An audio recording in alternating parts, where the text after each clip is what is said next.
works in the Department of English, in the School of Humanities, and the project for which I received CR funding was to do with the non-aligned movement. Here is a photo from the 60s, I imagine, possibly from the first non-aligned summit held in Belgrade in 1961, of India's Jawaharlal Nehru, Ghana's Kwame Nkrumah, Gamal Nasser of Egypt, Kwame Sukarno of Indonesia, and Josip Broz Tito of Yugoslavia, smiling together for the camera. When I was growing up in Zagreb in the 70s, in Yugoslavia, photos like these were ordinary to us. And it took a UK-based perspective for me to become consciously aware that Tito is the only white man in a picture like this. But that the fact that they're all men was obvious from the very start. I was able to adopt this external perspective of myself, on my own political upbringing, in early 2021, when Professor Tvrtko Jakovina from the University of Zagreb came to give an online seminar at Southampton's History Department. As he spoke about non-alignment's utopian dimension, I realized that this dimension may well have entailed an implied normative theory of non-imperial European whiteness. So an implied, implicit theory of how to be a white person, usually man for the top politicians, being a white person and a European and not being, and to be outside of discourses of the empire. I asked colleagues from history to introduce me to the speaker, met him in Zagreb as soon as I could, and then we started planning a joint grant application, kind of almost immediately on the spot, over coffee. The fact that I now, right this minute, have access to an international group of colleagues with whom I have been working on such applications is entirely due to having received seed funding from CR in 2022. So it's hard for me to overestimate how much this initial financial boost did for us and for the process of networking and team building that for me as a mid-career researcher at Southampton normally would have taken years. I can't see how I could have made, co-created a team such as now I now have in less than about half a decade. So take a look at this next slide. I'll give you some time for a quick read.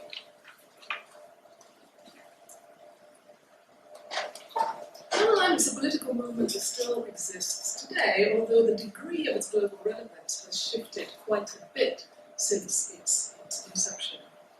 It was founded by the 6 men in my previous picture at a summit conference in Belgrade, as I said.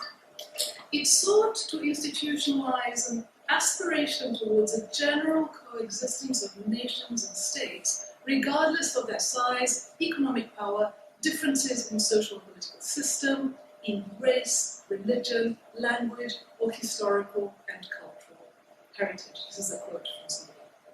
It was an alliance, in brief, of newly decolonized nations of the global south in the Cold War era, and Yugoslavia, a founding member of the movement, was the only European country among them. The newly independent states of Africa, whose Anglophone literatures I teach at Southampton, were a key constituency of the movement. So, in this quote from a 1975 political manifesto of the movement, translated by me last night from the Serbian, the Slovenian politician Edvard Kardelj stresses the movement's insistence on democratizing international political processes. The non-aligned countries' summits, they have had 7 between 1961 and 1983, which is roughly the period that the project wants to look at, emphasized the revolutionary solidarity among the countries that have recently become sovereign nation states. And because of its victory over fascism in World War II, and because it kind of parted ways with Stalin and Russia in 1948 and left the Eastern Bloc, Yugoslavia could claim that it understood this revolutionary solidarity, that it participated in such solidarity. This is not, Yugoslavia claimed that even as it sought to benefit economically from the alliances it made with the global south. So there was, everything about it was ambivalent. Okay, don't for 1 minute think that I am taking the Yugoslav region to be somehow outside of the global system of raciality, the work of Catherine Baker, who was for a split second our colleague in Southampton, quite a few years ago now.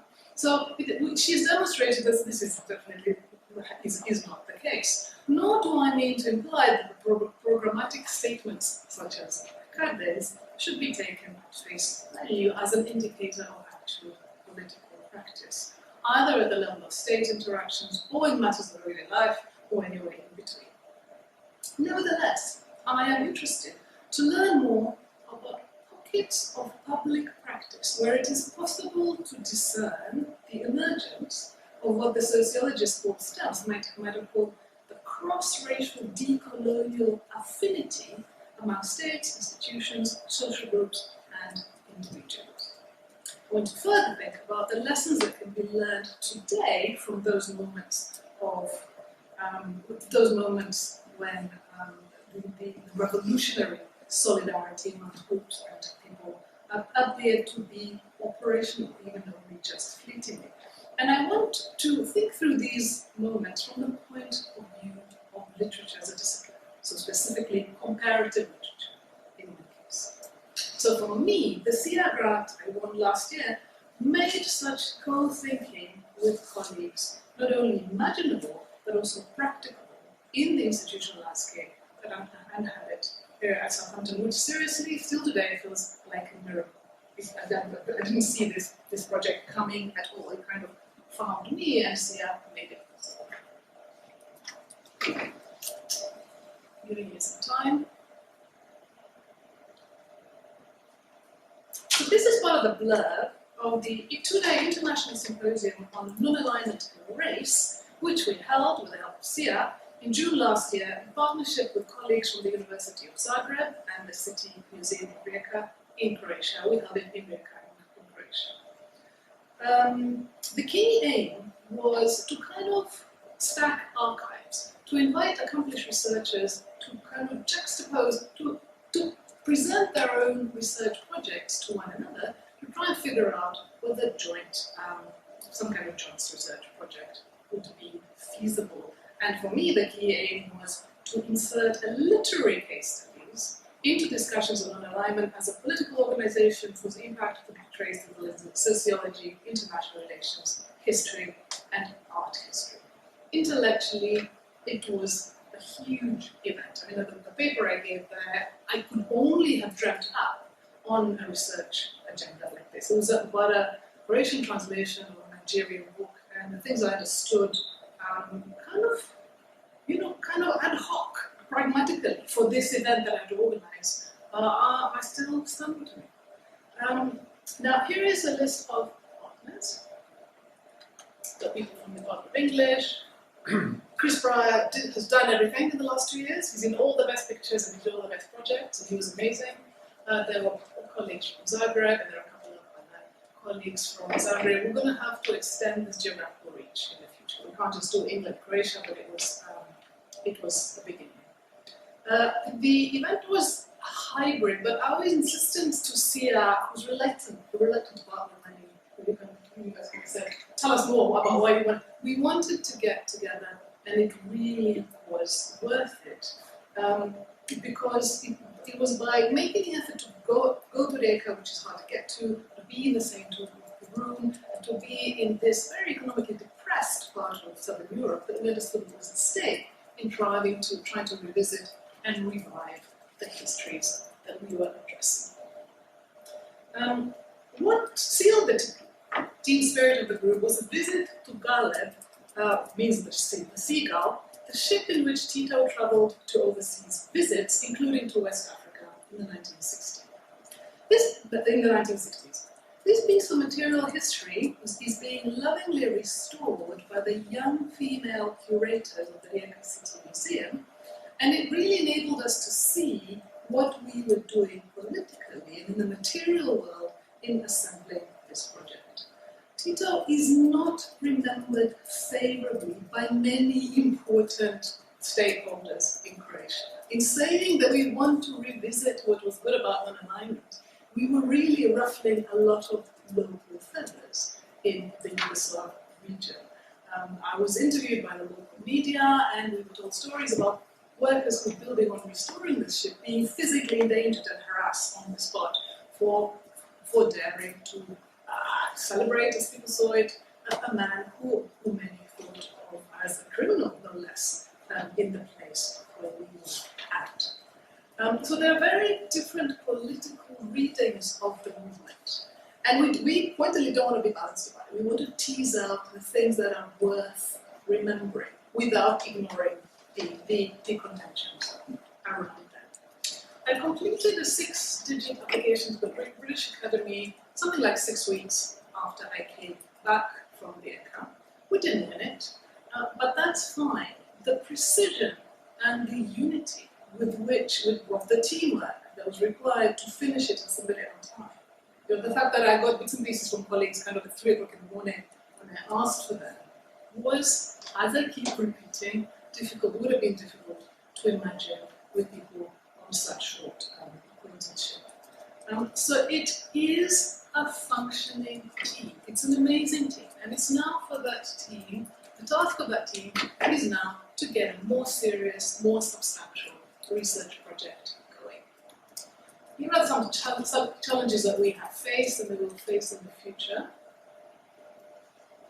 And I think the middle one in red is going to be the most serious.